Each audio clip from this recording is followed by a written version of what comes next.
Haley Dunn reporting for the Journal. Welcome back. It's interesting what you can find in your own backyard. Two of our producers had the opportunity to meet with two well-known Canadian artists. Mike interviewed Bruce MacDonald, and Vladek sat down with Drew Hayden Taylor. Let's see what they had to say, and when we come back, we will be joined by Ajuki for an in-studio segment. My name is Tracy Berkowitz, 15. Just a normal girl who hates herself. On November 2nd, a groundbreaking new film by director Bruce MacDonald opened at the Royal Theatre in Toronto. The film is called The Tracy Fragments.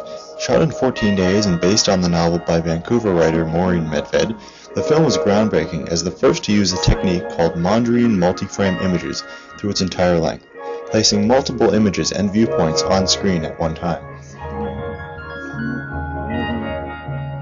I spoke with director Bruce MacDonald about the film's path from creation through post-production.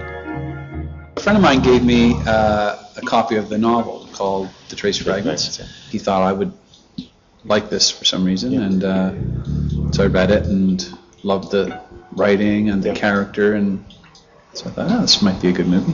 The production itself was a kind of a fearless production in the sense of how we shot it. You know, we shot it very low tech, no lights, but generally like no locations, natural light, edit it on a laptop on a kitchen table, full embrace of this sort of digital revolution. And I've always kind of loved the kind of that split screen pop art kind of thing. So we thought, well, maybe this is the story to play with that on, with the split screen effect and jumping back in time. It was a way to provide a little razzle-dazzle on a fairly ordinary story. The girl who puts the Tracy in The Tracy Fragments is Canada's own Ellen Page, who you may recognize from her breakthrough hit Hard Candy and 2006's blockbuster X-Men: The Last Stand. I'd heard already from a number of people about this girl, Ellen Page. Luckily, you know, she had read the script when we had met, she really loved it. For a contest called The Tracy Refragmented, MacDonald has uploaded the entire production's raw footage onto the BitTorrent network for download. Fans are encouraged to edit their own Tracy Fragments piece, with the winner getting their work included on the Tracy Fragments DVD. By the time we finished cutting this film, it's 3 guys for 7 months, just on the picture, right? Yeah. But we did think at one point, we thought, I wonder what this movie would look like, you know, just in order, full screen, and in more of a chronology. So in a way, we're hoping that somebody out there takes it upon themselves to cut a feature-length version of the Tracy Fragments, you know, called the unplugged Tracy, or the acoustic version. Yeah. And hopefully we'll have a cage match one evening between the two films, you know, on the internet, and go head-to-head and see who wins. Bruce MacDonald is currently working on 3 new projects, while The Tracy Fragments has earned rave reviews. The film is now playing across Canada.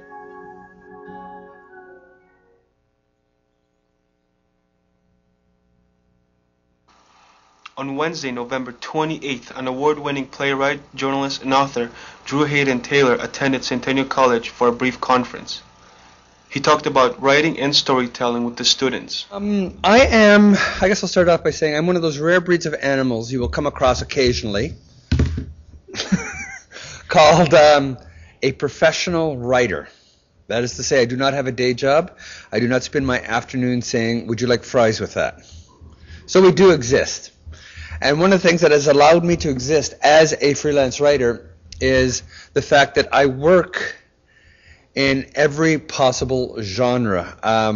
For me, as you heard, it's the storytelling that is fun, and then I pick the medium in which to tell that story as it develops in my mind. I had a chance to speak with him about him and his career. And so where does anybody get anything? Where does somebody get any sense of artistry or anything? I just think it developed from my family. I grew up in a very, I guess you could call it a funny family. And in the work I was doing in the world of Native literature, almost all the stuff that was being written by the Native community was very dark, very serious, very bleak. And it wasn't the reality I knew from traveling to over 120 Native communities, where everywhere I went, I was usually greeted with a smile, a laugh, and usually a joke.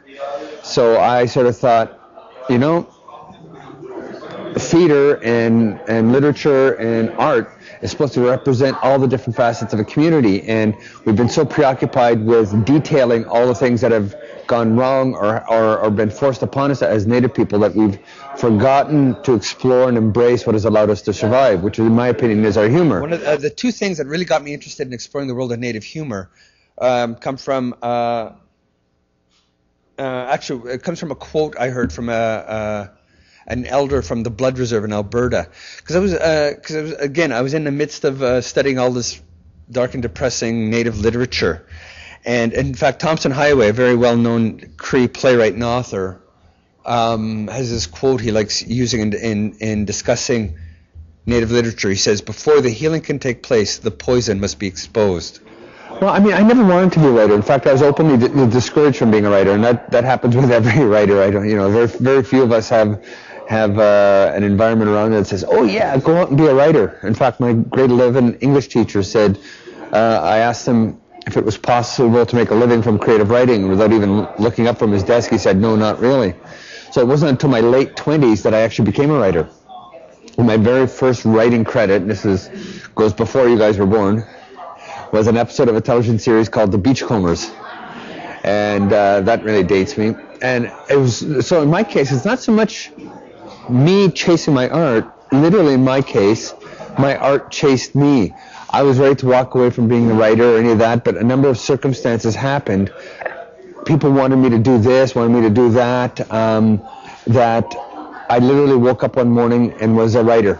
And it was a scary situation to be in. But what I'm saying is, there are always avenues in order to advance your career. It's just a matter of finding out where they are. I did the research. I found those programs, and I milked them and utilized them. And I'm sure there are all sorts of other training on the job programs and things out there, and internship programs all over the place. So, as I said, these were very specific for me as a Native person, but you just have to go out and find the one that's perfect for you.